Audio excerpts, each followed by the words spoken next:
That morning, my wife and I said our usual goodbyes.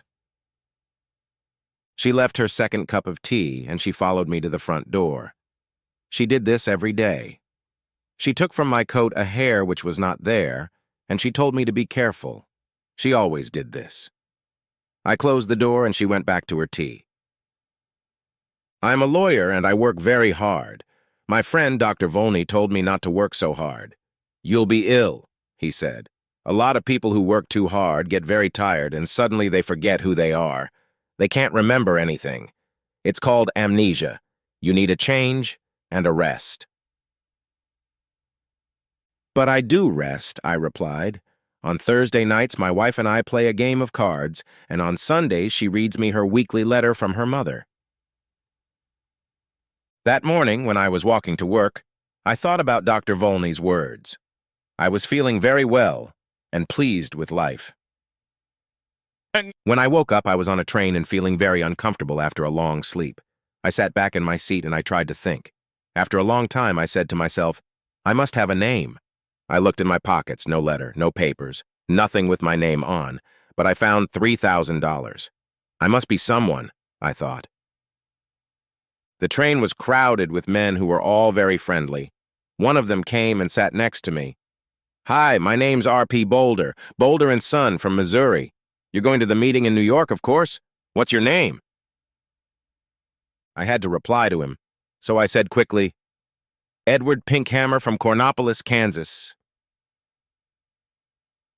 He was reading a newspaper, but every few minutes he looked up from it to talk to me. I understood from his conversation that he was a druggist, and he thought that I was a druggist, too. Are all these men druggists? I asked. Yes, they are, he answered. Like us, they're all going to the yearly meeting in New York. After a time, he held out his newspaper to me. Look at that, he said. Here's another of those men who run away and then say that they have forgotten who they are.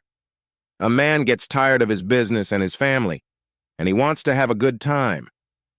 He goes away somewhere, and when they find him, he says that he doesn't know who he is and that he can't remember anything. I took the paper and read this. Denver, June 12th. Elwyn C. Belford, an important lawyer in the town, left home 3 days ago and has not come back. Just before he left, he took out a lot of money from his bank. Nobody has seen him since that day. He is a quiet man who enjoys his work and is happily married. But Mr. Belford works very hard, and it is possible that he has amnesia.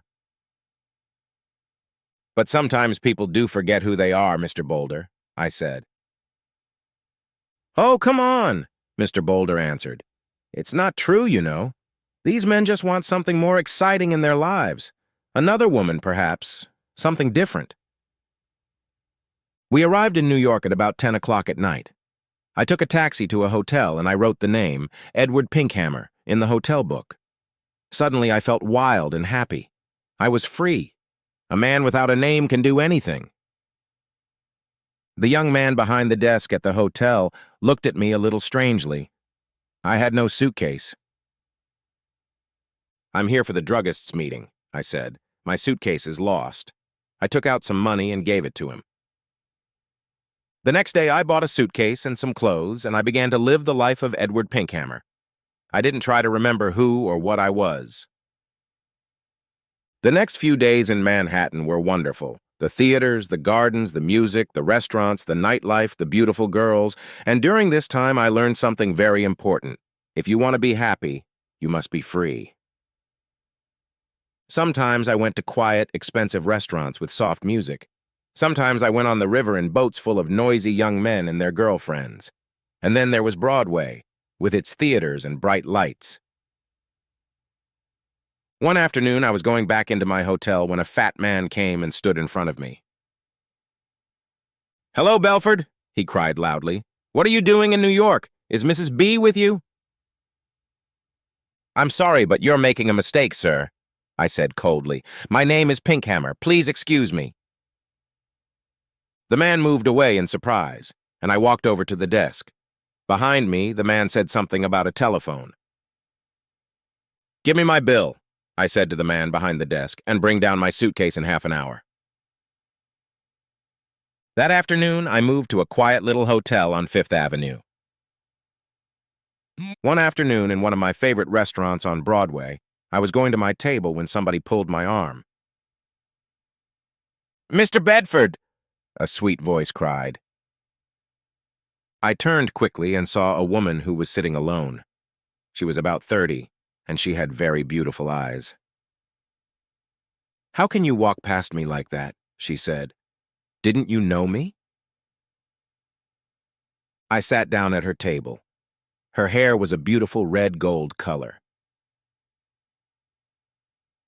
"Are you sure you know me?" I asked. "No," she smiled. "I never really knew you." "Well, my name is Edward Pinkhammer," I said, "and I'm from Kansas." "So you haven't brought Mrs. Belford with you, then?" she said, and she laughed. "You haven't changed much in 15 years, Elwyn." Her wonderful eyes looked carefully at my face. "No," she said quietly. "You haven't forgotten.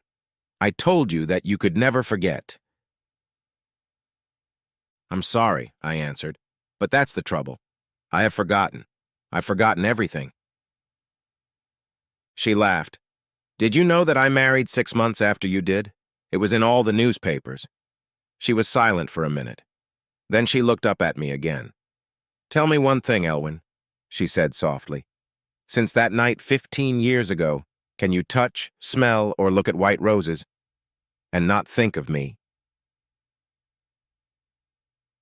"I can only say that I don't remember any of this," I said carefully. "I'm very sorry." I tried to look away from her. She smiled and stood up to leave. Then she held out her hand to me, and I took it for a second. "Oh, yes, you remember," she said with a sweet, unhappy smile. "Goodbye, Elwyn Belford." That night I went to the theater, and when I returned to my hotel, a quiet man in dark clothes was waiting for me. "Mr. Pinkhammer," he said, "can I speak with you for a minute? There's a room here." I followed him into a small room. A man and a woman were there. The woman was still beautiful, but her face was unhappy and tired. I liked everything about her. The man, who was about 40, came to meet me. "Belford," he said, "I'm happy to see you again. I told you that you were working too hard. Now you can come home with us. You'll soon be right. "My name," I said, "is Edward Pinkhammer. I've never seen you before in my life." The woman cried out, "Oh, Elwyn, Elwyn, I'm your wife." She put her arms around me, but I pushed them away. "Oh, Dr. Volney, what is the matter with him?" the woman cried. "Go to your room," the doctor said to her. "He'll soon be wet again." The woman left, and so did the man in the dark clothes. The man who was a doctor turned to me and said quietly, "Listen, your name is not Edward Pinkhammer." "I know that," I replied, "but a man must have a name. Why not Pinkhammer?" "Your name," the doctor said, "is Elwyn Belford. You are one of the best lawyers in Denver, and that woman is your wife." "She's a very fine woman," I said after a minute. "I love the color of her hair." "She's a very good wife," the doctor replied. "When you left 2 weeks ago, she was very unhappy. Then we had a telephone call from a man who saw you in a hotel here." "I think I remember him," I said. "He called me Belford. Excuse me, but who are you?" "I'm Bobby Volney. I've been your friend for 20 years and your doctor for 15 years. Elwyn, try to remember." "You say you're a doctor," I said. "How can I get better?